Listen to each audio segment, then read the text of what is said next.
Vamos a continuar con esta exposición con el capítulo 3 que lleva por nombre El aprendizaje escolar de la didáctica operatoria a la reconstrucción de la cultura en el aula.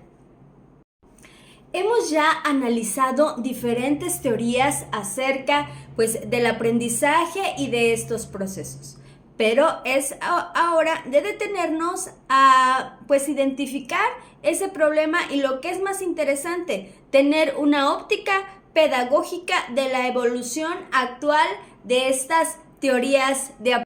Pero nos vamos a centrar en este momento en estas pedagogías más importantes que se alimentan en los pensamientos piagetanos, las cuales son las siguientes. La educación debe de centrarse en el alumno-alumna, es decir, la prioridad debe de ser el aprendizaje de los niños. El principio operativo más importante es saber que el niño descubra y lo que más le interese al niño o la niña aprender. Es importante destacar que nosotros los maestros debemos de dejar al alumno que descubra, que analice y que aprenda a aprender. La educación debe de orientarse a dejar que el niño tenga un proceso de aprendizaje autónomo y espontáneo de desarrollo. La enseñanza debe también de centrarse en esas capacidades formales, operativas y no solamente en la transición de contenidos. Toda la atención debe estar centrada en el alumno. Ahora hablaremos de esta incorporación del concepto de cultura. Recordemos que para Vygotsky, y fue una de las teorías que en ese momento también prácticamente en la misma época salía con las teorías piagetanas, Vygotsky fue un personaje que de alguna manera hacía críticas porque tenía su propia investigación, pero también proponía alternativas. Para Vygotsky, este teórico, la investigación era que el niño, la niña, siempre mediatizado por importantes determinaciones culturales, es decir, para Vygotsky lo más importante y lo que en el niño era su aprendizaje, pues era esa interacción con la cultura, esa interacción con la sociedad, esa interacción con los demás. Y entonces el alumno aprendía a interaccionar con otros. Este concepto de cultura pues está más adentrado a este intercambio, esta interacción que los alumnos tienen de manera natural con la sociedad e interactuando pues ellos iban a desarrollar más importante y más concreto su aprendizaje. También es importante resaltar que la interacción con los adultos le da al alumno, a la alumna, esa oportunidad de resolución de problemas, siendo que enriquecen sus experiencias y estas oportunidades de acercamiento cultural, contextual, social, pues le ayudará a tener un mayor desarrollo de su aprendizaje. El problema que presenta la educación pues no es prescindir de la cultura, sino que a lo contrario, provocar en el alumno que participe de forma activa y crítica en la elaboración personal, grupal, de la cultura en la comunidad.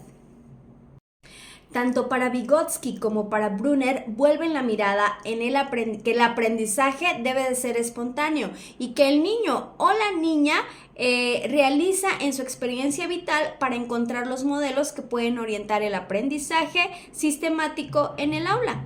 Ya en los primeros intercambios entre la madre o el padre, persona adulta o el niño, se empiezan a elaborar una especie de plataformas de entendimiento mutuo para fortalecer el desarrollo de su aprendizaje. Y eso generará unos andamiajes en donde el niño tendrá ese apoyo de aprendizaje y poder así aprovecharlo para el desarrollo cognitivo.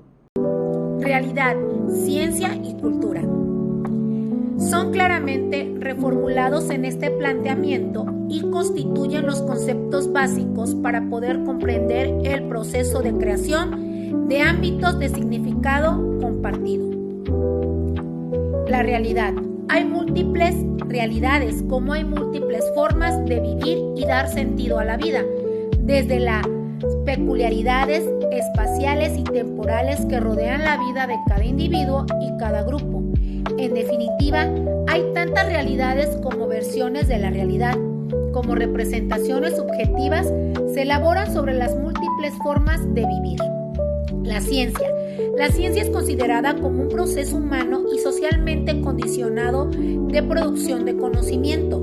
La ciencia se caracteriza en las disciplinas físicas. No es el único ni el más privilegiado modo de conocer, pues utiliza un método que no es adecuado para el conocimiento de todos los ámbitos de la realidad, y en especial es poco pertinente para conocer de todos los aspectos que singularizan la conducta humana. La cultura se concibe como el conjunto de representaciones individuales y grupales y colectivas que dan sentido a los intercambios entre los miembros de una comunidad. La cultura ofrece un espacio de negociación de significados y se caracteriza y se crea constantemente como consecuencia de este mismo proceso de negociación.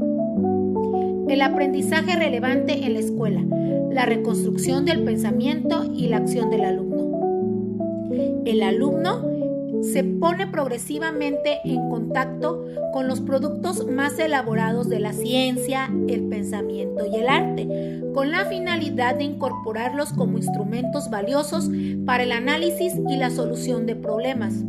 De esta forma, se provoca que los alumnos activen los esquemas y preconcepciones de su estructura semántica experiencial para reafirmarlos o reconstruirlos a la luz del potencial cognitivo que representan los nuevos conceptos de la cultura y los conocimientos públicos con los que ahora se ponen en contacto. El alumno puede implicarse en un proceso abierto de intercambio y negociación de significados, siempre que los nuevos contenidos provoquen la activación de sus esquemas habituales de pensar o actuar. Los espacios de conocimiento compartidos en el aula crean en el aula un espacio de conocimiento compartido. El aprendizaje en el aula no es siempre individual, limitado a las relaciones cara a cara de un profesor a un alumno. Es claramente un aprendizaje dentro de un grupo social, con vida propia, con intereses, necesidades y exigencias que van configurando una cultura peculiar. La función del profesor será facilitar la aparición del contexto de comprensión común y aportar instrumentos procedentes de la ciencia, el pensamiento y las artes para enriquecer dicho espacio de conocimiento compartido.